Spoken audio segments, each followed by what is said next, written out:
Our format today, after I introduce our panelists, will be to give them each 2 minutes to talk about what the graduated income tax may mean for Illinois, and then we'll go into questions and answers. So, on my far right, Guzzardi, did you ever think you'd be described as being on the far right? First time for everything. Will Guzzardi represents the 39th district in the Illinois House that serves Logan Square, Portage Park, Belmont, Cragen, Hermosa, and Avondale neighborhoods. It's like the northwest side of Chicago. Will is in his third term. He's chair of the new House Prescription Drug Affordability Committee, and he's founding co-chair of the new Illinois House Progressive Caucus. Will is from North Carolina, graduated from Brown University with a bachelor's degree in comparative literature. He's lived in Logan Square since he came to the city of Chicago. Prior to entering the General Assembly, Mr. Guzzardi was an editor for the Huffington Post and the head writer for admissions at the University of Chicago, my alma mater. Probably if he was there when I applied to grad school, I may not have gotten in. Anyhow, we're delighted to have Will Guzzardi with us. And then sitting next to Will is Representative David McSweeney, who represents the 52nd District in the Illinois House. And David, you may remember, is a frequent panelist on WTTW Tonight Chicago. Very involved in his community. He and his wife are very active members of a Lutheran church. She serves on the Leadership Advisory Board for Women in Need Growing Stronger, an organization that helps homeless women and children get a new start in life. David has, is she with us today? Mrs. McSweeney, where are you? Oh, right there. Oh, I apologize. My apologies, thank you. David completed an accelerated BA MBA program, received his Bachelor of Arts degree in economics. He was not one and done. He went to Duke University, graduated in 1987, has a Master of Business Administration degree from the Duke Fuqua School of Business in 1988. David, thank you for being with us. Next on our panel, Senator Elgie Sims, who's the state senator from the 17th District, serving his first full term as a state senator. His district includes portions of the south side of Chicago, the south suburbs, Will, and Kankakee counties. Before he came to the Senate, he served nearly 6 years as the state representative of Illinois' 34th House District. During his time in the General Assembly, Senator Sims has been very involved in legislation focusing on improving the quality of schools, creating jobs, bringing fiscal discipline to Springfield, and initiatives to make our streets safer. Thank you for being with us, Senator Sims. And finally, to my immediate right, Senator Chuck Weaver, state senator from the 37th District in Central Illinois. His district includes 10 Central Illinois counties that are north, east, and west of Peoria. And by the way, he's a graduate of Bradley University, the only school in Illinois to make it to the NCAA this year. Congratulations. I'd expect more applause, but thank you. Well, there are a lot of us who cannot believe that the U of I and Northwestern, Loyola, and DePaul couldn't get to first base. Okay. Anyhow, he has a law degree from DePaul, and then his father got into Kentucky Fried Chicken way back in 1963, and he became involved as well for a number of years. He no longer is involved with KFC, but he's very active in real estate construction and development. And by the way, Senator Weaver donates his legislative salary to local charities, including his work with Leaders Change in Illinois. And to date, Leaders Change in Illinois has granted more than 90 grants of $1,000 each to young leaders and not-for-profits throughout central Illinois. Thanks for being with us today. Thank you.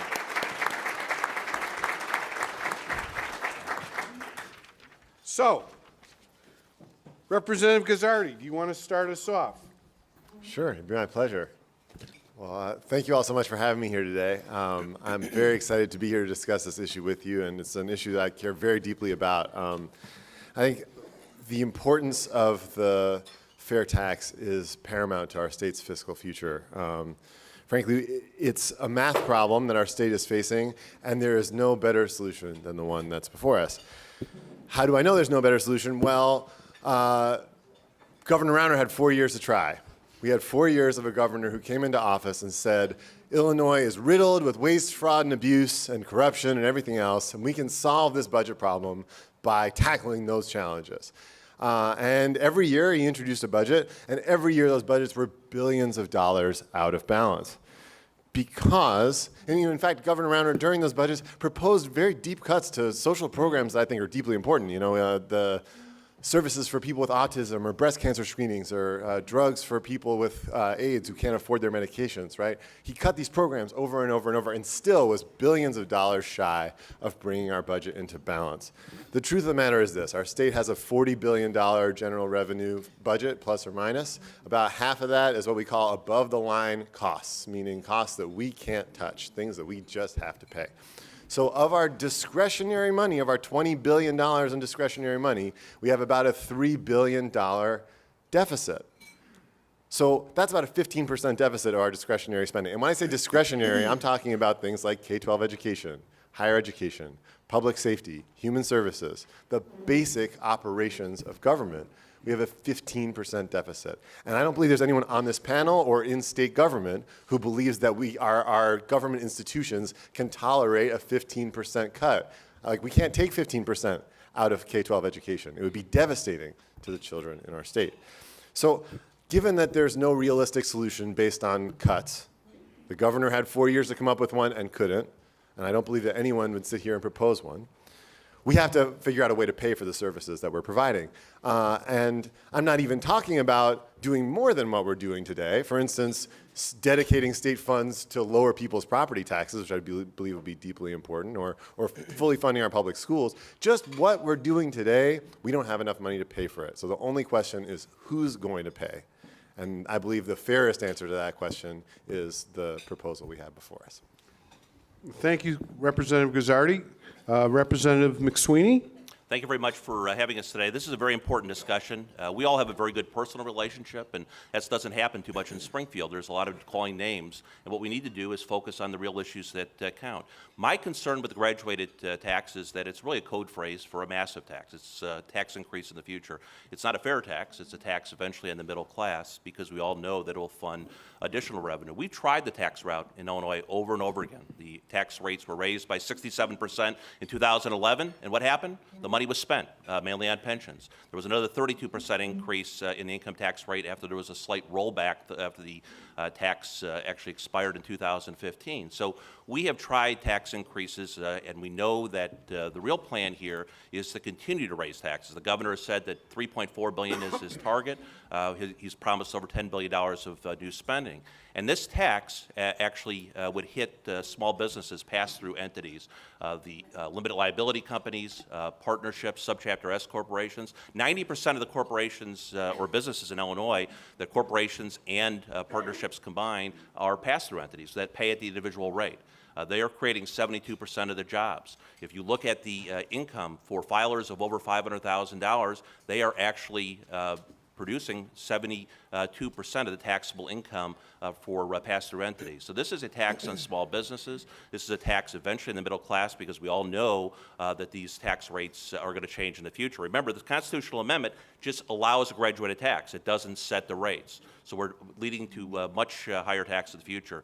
And I hope we talk a lot today about spending. As much as I respect Chairman Guzzardi, I totally disagree on the spending side. We need spending reform. We need a constitutional amendment on pensions. Why aren't we doing what Arizona did, which is addressing through a negotiated settlement with the unions and eventually a constitutional amendment to 3% compounded growth in benefits every year? Inflation is only 1.8%. I reject that's untouchable. I reject that Medicaid is untouchable. 25% of the people in the state of Illinois are on Medicaid. We should right now say anybody below 175% of the poverty level, no cuts at all. But we need to tighten up eligibility. We need to use our U.S. senators to get more federal funding. We're only receiving 50 cents on the dollars. And one of my best friends in Springfield, Greg Harris, the majority leader, who I disagree with on a lot of issues, he has great ideas on bringing more federal funding to the state of Illinois. And why don't we do a private sector audit of all spending in the state of Illinois? We see what's going on, the scandals at DCFS, the scandals in a lot of different departments, so we can free up money in this state. So we need to cut spending. It's a $38.3 billion budget. 8.1 is being spent on pensions, 8.2 on Medicaid out of the general fund, $9 billion on education with absolutely no reform. There's $350 million increase every year with no reforms, no property tax reduction. So my belief is that we need to focus on cutting spending and specifically doing a constitutional amendment for pensions. And we also need to reform Medicaid. We need to also bring in a audit of all the spending in the state of Illinois. And we need to focus on the spending side, not raising taxes. Thank you very much, Representative. And now, Senator Sims. Thank you so much, and thank you all for having us. This is an important discussion, and as you can hear, and I'm sure you'll hear throughout this discussion today, there are some very different opinions about where we go. There are some very different opinions about where we are. Let me start at a couple. First and foremost, we all acknowledge we have problems. The state is clearly on the path that needs to be reformed.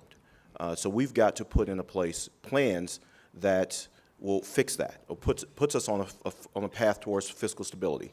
It's been over 60 days since the governor introduced his budget, but we have not heard a plan from my colleagues and my friends, and we have great relationships, but we've not heard a plan that outlines what they would propose. You've not heard a plan that would say, here is how we do it.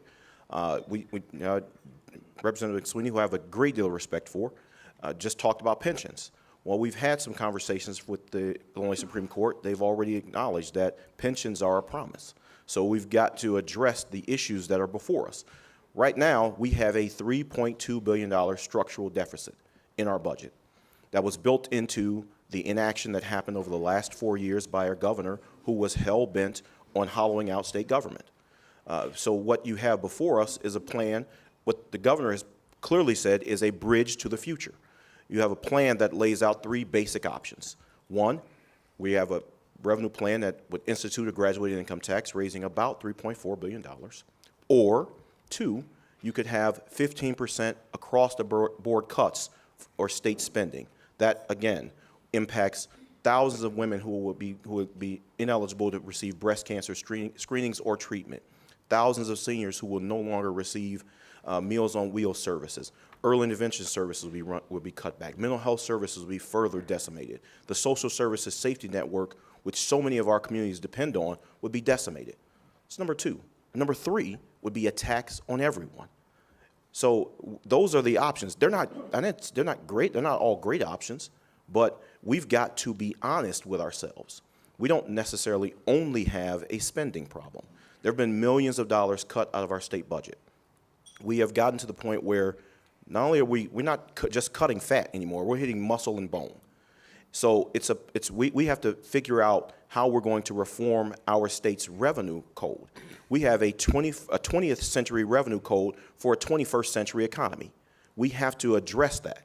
And when you look across the country, over 30 states have a graduated income tax. Of the states with the top 10 states with the top 10 economies across our state, half of them have graduated income taxes. If it's an idea that could not work, then other states would not already be looking at it. So I'm here, and I'm hoping we'll have a discussion about how we fix problems. That's what the people of the 17th District sent me to Springfield to do, which was fix their problems. And I'm hoping that today you can hear from us what our desires are and what our plans are, but hopefully you have some great questions from us as well. So thank you so much for having us. Thank you, Senator Sims. And now, Senator Chuck Weaver. Great, thank you. And Doctor, thank you for being our moderator today. But I want to thank just what you do as the Board of Governors and the members to get people in a room like this. And you folks I'm so proud to know that you're up here trying to get insight into this important issue. And gentlemen, I read your bios over the weekend. We're going to give them some insight. You're smart guys, so that's great. Here's what I want you thinking about. Today, if somebody happens to say, hey, what was City Club about? I want you to go home and tell them this issue, okay? Because there's a lot of confusion over what we're really talking about. People do not understand the different votes that will happen. So I'm going to put them into 3 buckets for you, the different votes that will happen. You hear of 2 of those. There's a third one I think is very important, okay? The first one's a constitutional amendment. All that does is take us from a flat tax to a graduated tax. It was established in 1970 with one very simple design. Flat taxes are harder to raise. Illinois needs discipline of a flat tax. That's a constitutional amendment. The next thing you hear a lot about, the fair tax, it's not in the constitutional amendment. I'm going to call it the introductory offer, okay? It's to tie us to that amendment so people are willing to take a bite on it, okay? Let's kind of think about like a cable introductory offer. I don't think it can stick. There is no way that we can keep with this tax that 97% of the people are going to tax 3% of the people. It will not happen.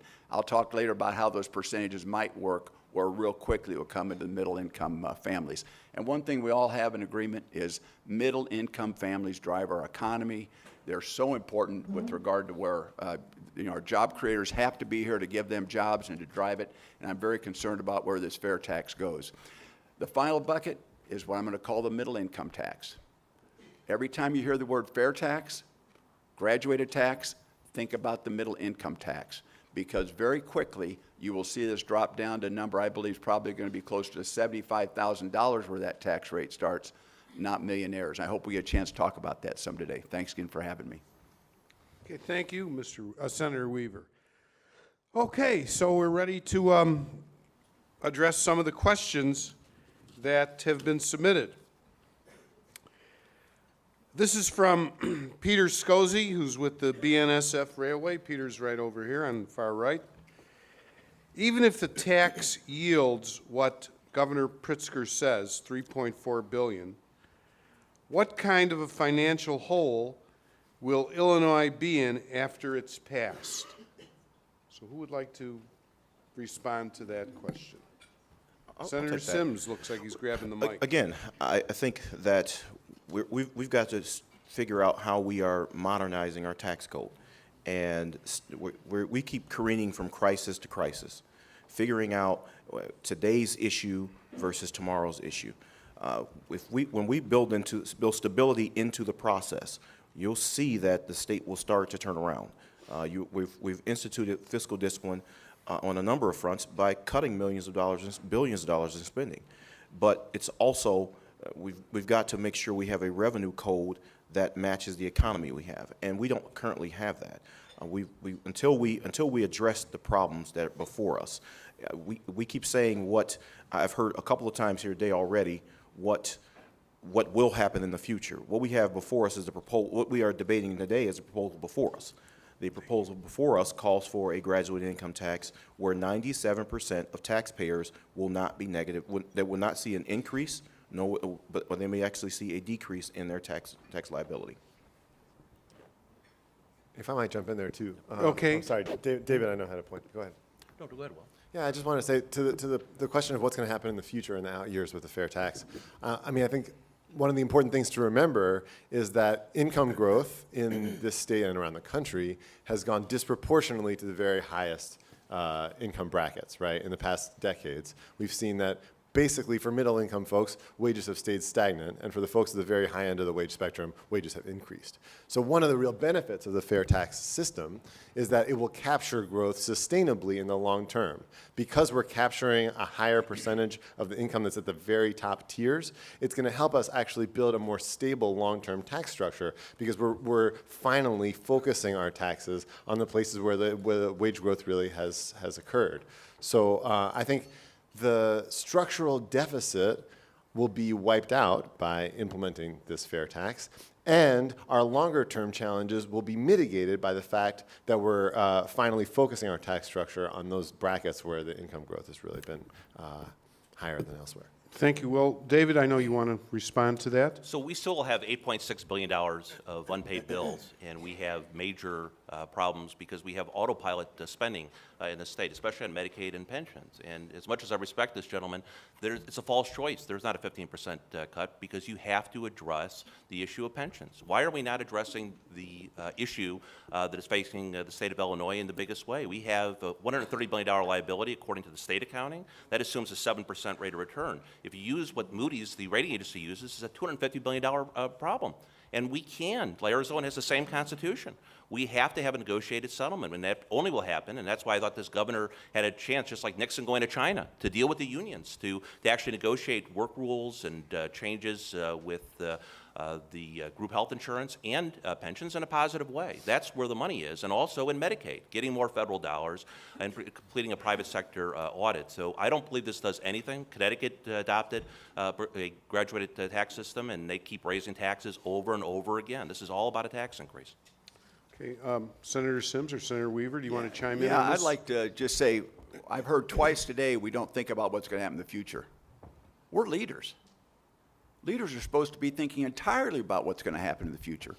And if we think that when we already know today that $10.7 billion is needed to fill the hole, and we're talking about a tax structure that's going to deal with $3.4 billion, and to say that this is only going to affect the top 3%, we have to get honest about this. Keep thinking about this. The amendment's one thing, the fair tax is another. But everything we're talking about, you got to understand that if we're going to go to this graduated tax, we will be coming after the middle income families aggressively, and we cannot afford to do that. You know, Representative Guzzardi, you made a very interesting point about this is a group of people that we can get our revenue from. Those folks leave. That's just not true, sorry. I hate to interrupt I you, can't wait Senator. for that discussion. You want to come, and then I'd love to respond whenever it's my time. Thank you. Sorry, Senator. No, please. I just think that this I'm really glad you brought this up because this is one of the biggest boogeymen in this whole entire debate is that when we raise taxes on wealthy folks, they leave. It's just really important to know the facts about this. So Minnesota, which is, we talk a lot about Minnesota because they're doing really well. They raise taxes on the wealthy. They're doing great now. What happened to the wealthy folks in Minnesota when they raised taxes on the highest earners? Well, it turns out that between 2013 and 2016, the number of filers in Minnesota making more than $200,000 a year, making more than $200,000 in that high tax bracket, the number of filers increased 28%. So wealthy people came to Minnesota. There wasn't some mass exodus. The people in Illinois who are making over $100,000 a year, some of them are leaving the state, it's true. Where are they going? Their top destinations are New York City, Los Angeles, and the Twin Cities in Minnesota. The top tax rate in New York City is the 12.7%. The top tax rate in LA is 13.3%. People don't make decisions about where they're going to live based on the top marginal tax rate. If so, we would see every retired person in America moving to Illinois because our retirement tax rate is 0. But we somehow don't see this massive influx of retirees here in Illinois. It's just not a valid argument, and the facts of the case don't bear it out. Oh, you certainly have some supporters out there on that. Can I 3 people thought that was a really good point.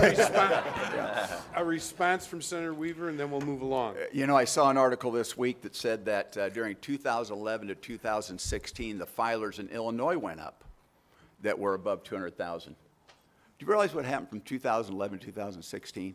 I mean, we can do anything we want with figures, but the reality is 2011, 2016, we were coming out of the worst recession since 2009. I see people shake. You guys aren't clapping for me, but you are shaking your head. Yes, okay.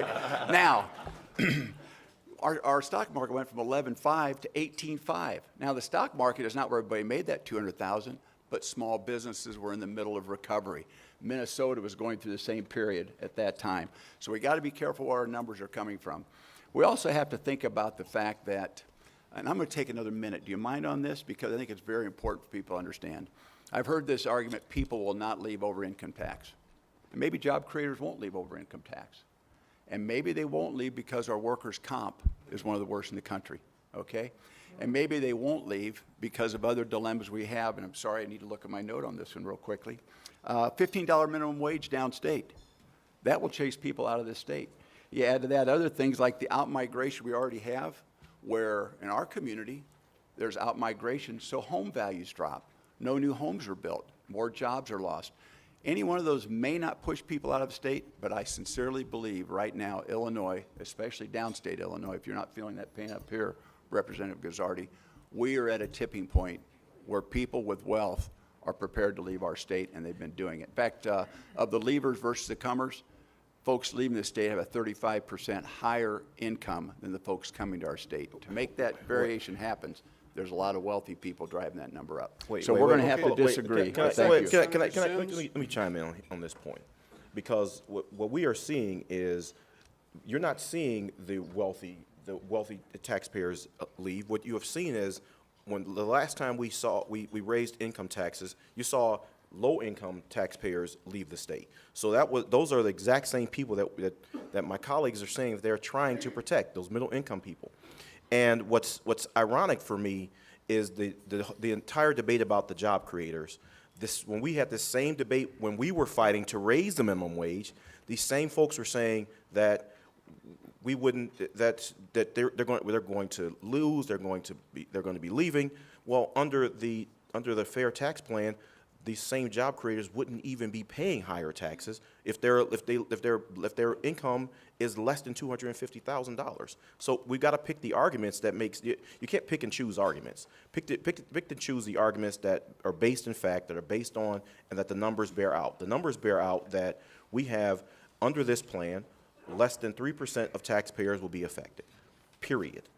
What we have is you have seen the highest income brackets continue to grow. We have the largest wealth disparity at any time in our nation's history at this moment. The folks who are at the upper echelon and the upper tier of our income scale, they're doing very, very well. So it's time for us to make sure. It just fundamentally is unfair for somebody who makes $3,000 to pay the same rate of tax with somebody who makes $3 million. It just is something fundamentally unfair about that, which is why you have a system that matches where our taxpayers are. Okay, thank you. Representative McSweeney, this is sort of directed to you. It's from Maria Peterson. She's with the League of Women Voters in Lake County. All the reforms and investigations Representative McSweeney said need to occur. Why was this not pushed when the governor was named Rauner? Well, I'm the wrong person to defend Bruce Rauner.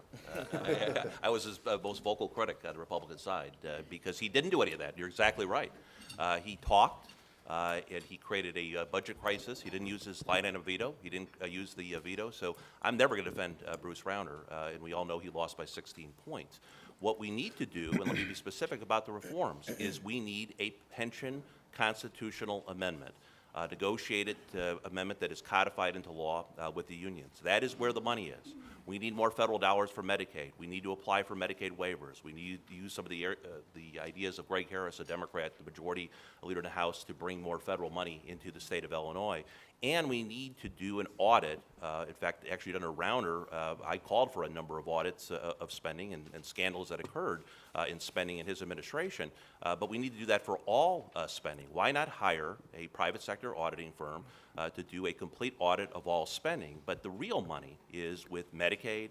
The real money is with pensions. And again, you maintain all existing benefits on pensions. It's really adjust the 3% compounded growth in the future. Medicaid, don't touch anybody below 175% of the poverty level. And on the spending side, we have a program in place right now that's $350 million of annual increase in spending that's cumulative, that goes over and over again. So we need to address spending in this state, and I'm not the person to defend Bruce Rauner since I was his biggest critic. Okay, thank you. Will, you want to chime in on this? Briefly, because the pension thing has come up a couple of times. That's, Senator Sims said earlier, what is the solution that our Republican colleagues are proposing? And the only one that I think has any sort of fiscal sense to it is the one that Representative McSweeney said, which is instead of amending the Constitution to do a fair tax, amend the Constitution and take away pension benefits, right? The numbers may add up that way.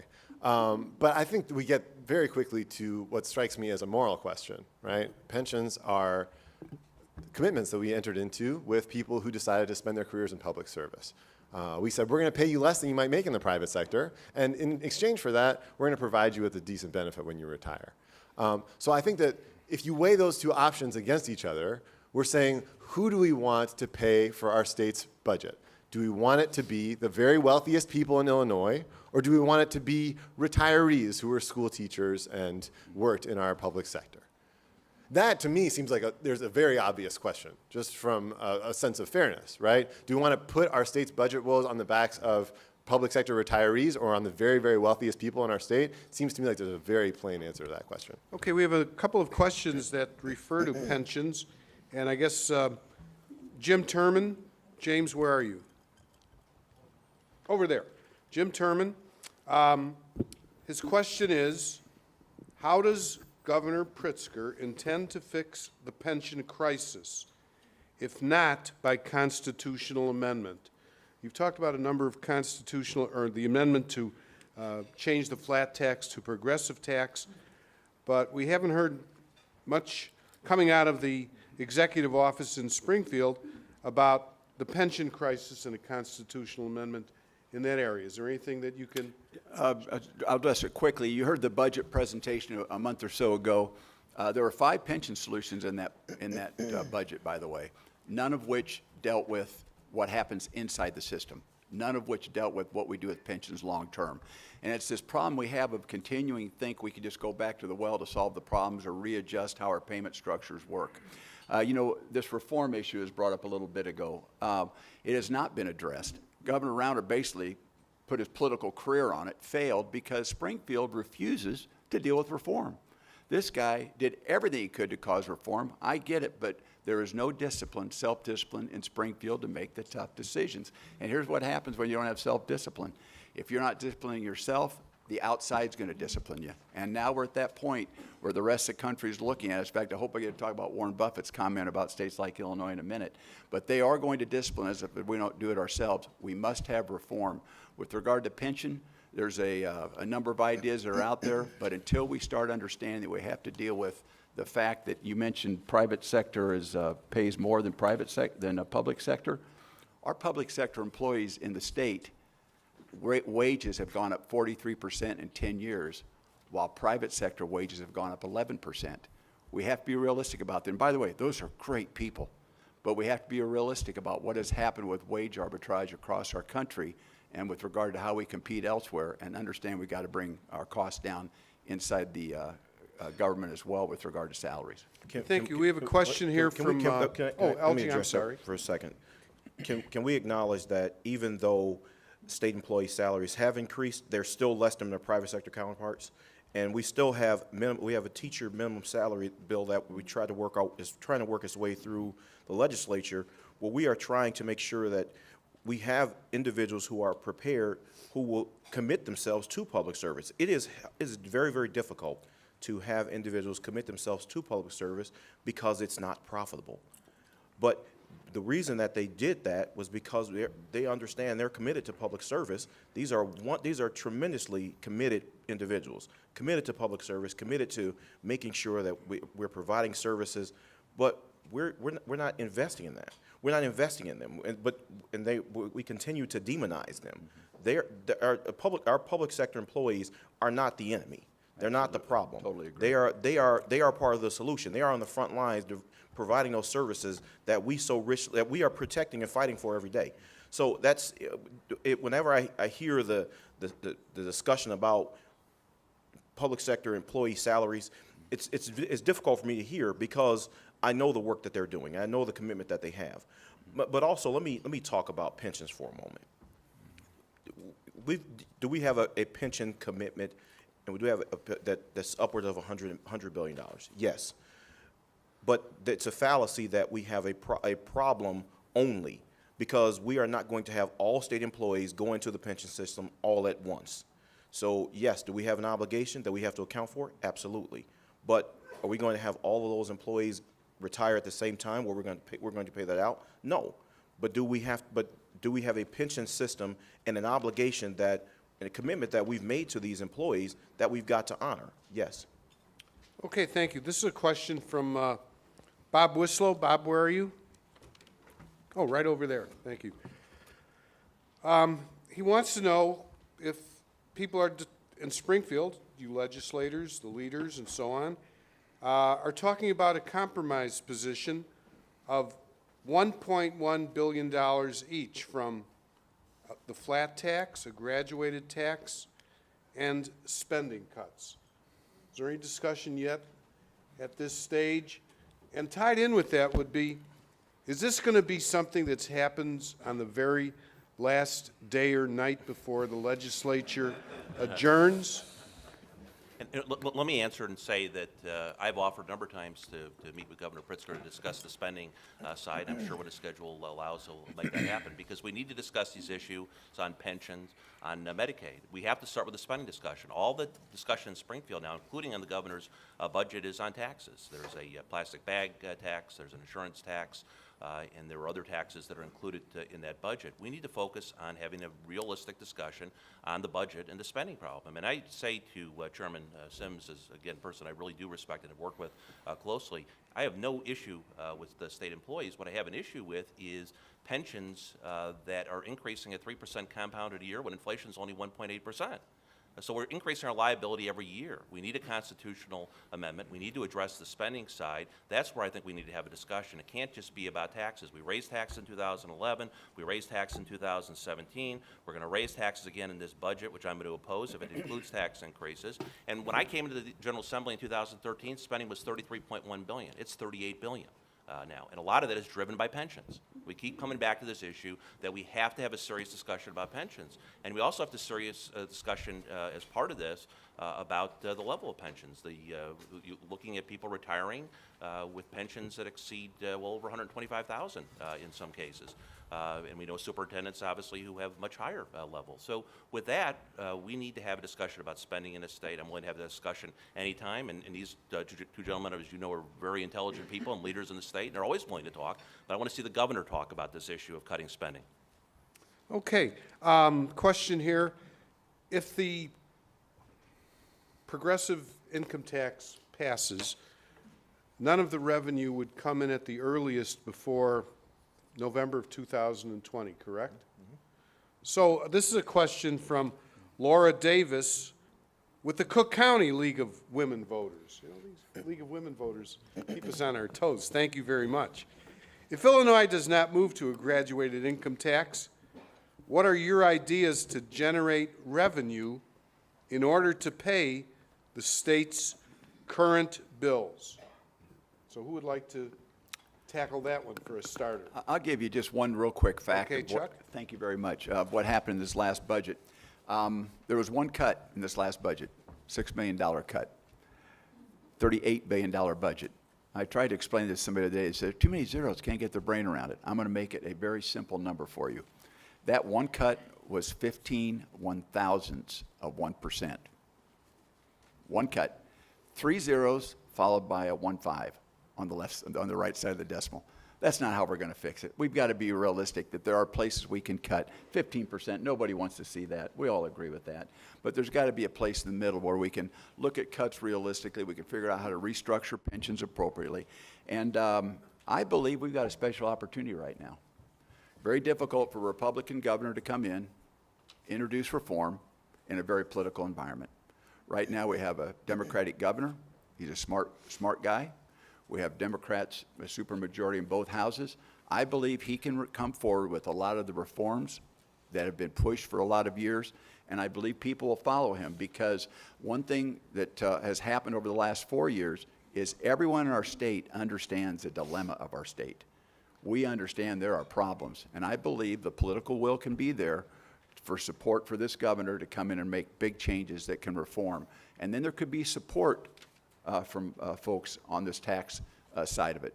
But first, they've got to know that we're actually dealing with problems, or there's no way we can get our state fixed.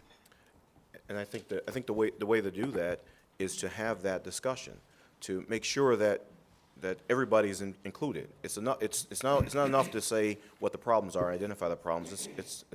In order to solve them, bring ideas to the table, and bring what compromises you're willing to make to the table. And it's, again, over 61 days since the governor introduced his budget. Where's the plan?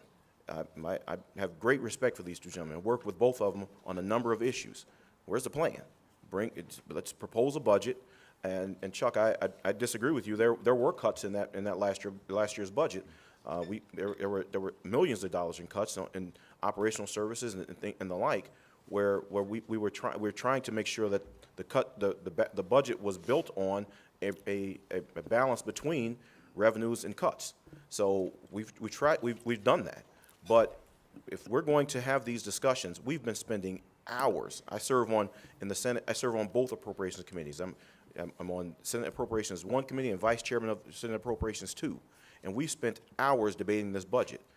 I have yet to see a Republican bill outlining their plan for the budget, what their cuts would be, what the revenues would be. I've yet to see that plan, but I'm willing to have that discussion, and I'm willing to have those discussions at any time.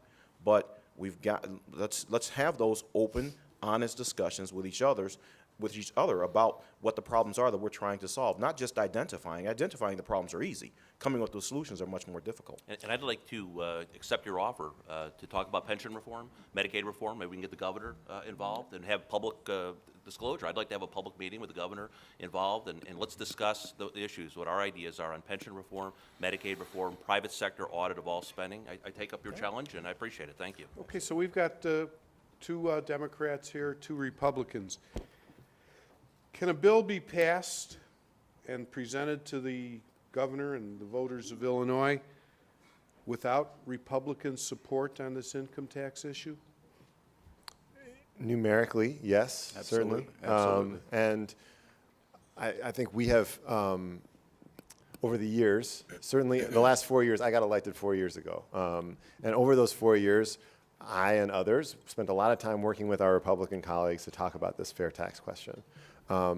And we haven't yet made headway in making it a bipartisan issue. But again, you know, I think, unfortunately, we haven't heard a lot of answers about what the other way forward is. And we talked about pensions a minute ago, and David talks about pensions and Medicaid. Okay, let's take a second. Do you mind if I take 1 second on Medicaid? In 2011, we passed the SMART Act, which basically privatized Medicaid in the state of Illinois. We introduced managed care into Medicaid. And we were promised big cost savings by doing managed care. And what we found over the years that this has happened is that the costs are basically the same, services to patients are worse, and the private middlemen who we introduced into the system are just taking profits. Right? They're denying claims to poor people. They're denying care to poor people. Our safety net hospitals are dying on the vine, and it's these middlemen who are making a bunch of money. So as far as Medicaid reform, I mean, I'm open, but boy, we tried frankly, the conservative approach on Medicaid, the privatization approach, right? And all we got is bills that keep going up and worse services for poor people. So I'm not really sure there's a path forward to solving our budget problems without kicking a whole bunch of people off the Medicaid rolls through Medicaid reform. So I think without a clear plan on how Medicaid would get fixed or how the pensions would get fixed, I think that we have to be honest with ourselves that this is the best solution to the math problem our state's facing. Okay, a quick response to Representative Guzzardi. If not, we're going to move along. We have limited time. Medicaid reform, we need more federal dollars. We need to tighten up eligibility for anybody above 175% of the poverty level. We need to actually complete, it was stopped under Pat Quinn, a private sector audit of the Medicaid system, and I agree with you 100%. I've been one of the biggest opponents of the managed care effort. What we need to do instead of that effort, which actually has created a monopoly in some cases because we've lost suppliers, is we need to also pursue some innovative waivers. That's where it goes back to these bipartisan discussions. Is the best ideas in Springfield these days on Medicaid are from Greg Harris, who's the majority leader as a Democrat, on ways to bring federal money, use programs like they do in Utah, use programs like they do in other states that are innovative, and the administration, whatever you think about this administration, is willing to approve waivers. That's what we need to do on Medicaid. Okay, here's a Can I question. just real quickly say, I'm not involved in those discussions and would love to be any time, but I do have a great bill right now with Democrat support, Chris Belt, I'm working with him on, that goes directly to municipal pensions and how we can solve some of the pain at the municipal level. There's ways we can get at this, and it is important that we're getting in a room to do it. So thank you. Okay, this is from Ann Curter, I believe, with Curter Consulting. Ann, where are you? Right back there. Is the income tax the only change under consideration? Could it be coupled with a modest addition of sales tax on some services, or maybe a tax on services, and taxing retirement income over $100,000, for example? Anybody want to respond to that? Well, I'll just say I strongly oppose the retirement tax. I think that's one of the few benefits of the Illinois tax system, and that definitely would drive people out of the state. Again, I think we need to focus on the spending side and specifically on pensions and Medicaid. Last week, we had three gentlemen here talking about the budget in Illinois. Lawrence Masal, the head of the Civic Federation, Ralph Martiri from the Center for Tax Accountability, and I think it was Jason Grotto with ProPublica. And they talked about the estate tax. According to them, Illinois has one of the highest estate taxes in our United States. And they suggested that there are certain people who may be leaving the state of Illinois and establishing residency elsewhere for those 6 months plus 1 day to avoid what they called an onerous estate tax. Any comments about that subject? Charles? I'd love to deal with that. By the way, this is exciting to be here today, and I've done my preparation the best I can, but I got a group of business guys in the other room just to kind of give them some of my talking points and think this through. And you remember a minute ago when I said, you know, maybe you don't leave for this, maybe you don't leave for that, for some people with wealth. One guy was saying, no, I'm going to be able to stay here, you know, talking about minimum wage and all these things. And then one of his friends said, what about the estate tax? He said, wait a minute, what do you mean? That got his attention.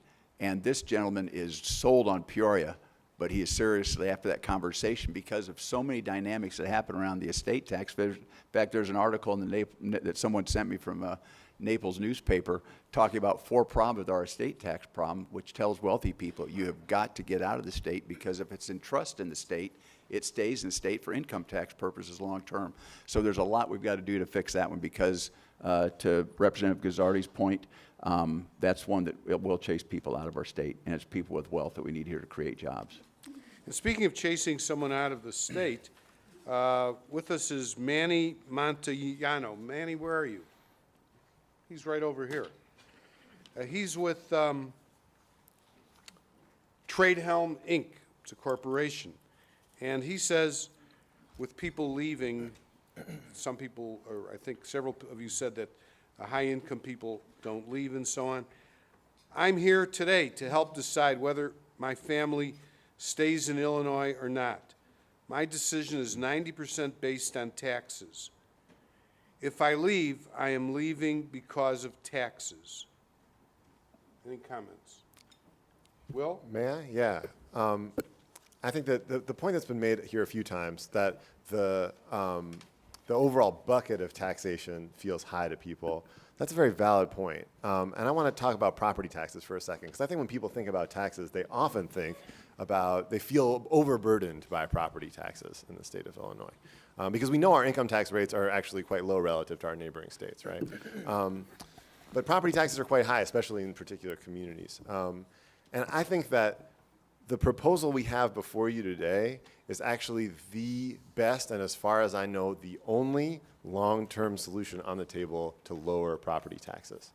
Property taxes are high because the state's share of funding for public education is low. Our schools get 90% of their money from 2 places, the state and local municipalities through property taxes, right? And when the state share is low, the property tax share is high. And that creates problems for a lot of communities, for communities that want well-funded public schools that raise their property taxes high, and for communities with very low property wealth in the south suburbs, for instance, where they just don't have the resources and their property taxes have to be very high, even though they're not raising very much money because there's very little property wealth in those communities. So it's a deeply broken system. And the only way to realistically lower people's property taxes is to raise the state share of education funding. And that's the proposal that we have before us is going to give us the resources to do that, to finally direct meaningful property tax relief. Not a property tax freeze, which is unfortunately not a realistic solution to the property taxes, because it just simply says, it just caps what school districts are going to be able to spend on education that they need to spend. But a realistic long-term solution to our high property taxes starts here with this fair tax plan. So I think that if you want a state that has a structural, well-funded budget and a tax system that is fair and equitable, you should support this plan and you should stick around to see the fruits of it come to fruition. Representative McSweeney, you're eager to So I appreciate your comments, and I hope you do stay in this state. We have a situation that we have one of the highest total tax burdens. You just can't look at income taxes, which obviously would be raised under this proposal. You have to look at the property taxes, as Representative Guzzardi pointed out, and the sales tax. And we have one of the top 4 burdens, depending on who does the study, in the country. The answer for property taxes goes back to pension reform. That's where the obligation is, not only at the state level, but at the local level. We need pension reform. And what we're talking about is for new employees, 401ks, which you don't need a constitutional amendment for. We need to reform this Tier 2 system at the state level and also some of the systems at the local level over time. But we're also looking at property tax. I don't support a freeze that doesn't do fundamental things like cut property taxes. So I have a bill that actually would mandate a 10%, even for home rule units of government, cut in property taxes, and that means just like families in the state that are leaving, the local governments, and hopefully combined with pension reform, would need to cut spending. So we need to cut property taxes, that is for sure. I agree with you 100%. We may differ on the means for doing that, but a freeze does not go far enough. We actually need property tax mandated reduction. The only way really to get that long term is consolidation, and a lot of people in this room and BGA and others have led the way on consolidation, and also to mandate reductions in property taxes. Okay, we have time for one last question. Thank you, Representative. This is from Bob Ryder with the CFL. Bob, where are you? Okay, over there. I'll try to summarize your question here. I think this is something that Representative McSweeney alluded to. Isn't suggesting that a future bracket raising taxes on income at $75,000 really a way to politically tie middle-income voters in rural areas with wealthy interests against their own interests? I think that was the gist of I his think that was question. Senator Weaver. I'll just take the chance to say the following. I fundamentally believe that the problem with this is that we're going to have future tax increases in the future. These aren't the real rates. The Constitution allows it, number one, and that will hit the middle income. And my biggest problem also is the fact that this does nothing to address the pension and Medicaid reform. So it's the political side of this is, do you really trust Illinois politicians to set your tax rates in the future? And I think the answer will be no if this thing gets on the ballot next year. Okay, time for a 30-second response or a last statement from each of you. Elgie, do you think the folks can trust Illinois politicians? That was quite a challenge that McSweeney threw down there. I'm up to the challenge. I'm looking forward to it. As Representative McSweeney knows, I've never been afraid of a challenge, and I've taken on some of the most challenging issues in the General Assembly during my time there. So I'm looking forward to it. You know, we've had plenty of time to see a plan. Haven't seen one, but I'm looking forward to seeing one finally. You know, since we've been predicting the future all day here, let's predict that future. Predict that I'm going to see a great plan. So. Okay, thank you. Chuck? Yeah, absolutely. I think you can definitely trust what's going to happen in Springfield because you heard it today. $3.4 billion is what's going to come out of this plan, but today we heard about property tax relief. This thing is going to bump up to that $10.7 billion of need really quickly. You know, there's property tax relief in this recommendation of the fair tax. Do you folks realize that? Has anybody done the math on it? If you have a $150,000 home, it's $70. You can multiply that up, $300,000 home, about $140. So that's not real property tax relief. And if we're going to get property tax relief, it's going to take a lot more than $3.4 billion. There is no way. There's one thing you can trust. This will become a middle-income tax as the graduated tax happens. Representative Guzzardi? I'm so thrilled to agree with the senator on that subject, that we need to raise, if we want meaningful property tax relief, we need to raise more revenue at the state. You're absolutely right. I think you've solved the math problem perfectly. I think if there's one thing you all leave this room with, I would encourage it to be the following. Our state has a structural problem, and there is no answer about how to balance that problem without hurting poor people and without hurting seniors and retirees, unless we raise revenue from the folks who can most afford to pay. It is the simple proposal that is before us today, and I think it's the best solution to our state's structural fiscal Well, problem. let's thank our panelists, Senators Chuck Weaver, Elgie Sims, Representatives David McSweeney and Will Guzzardi.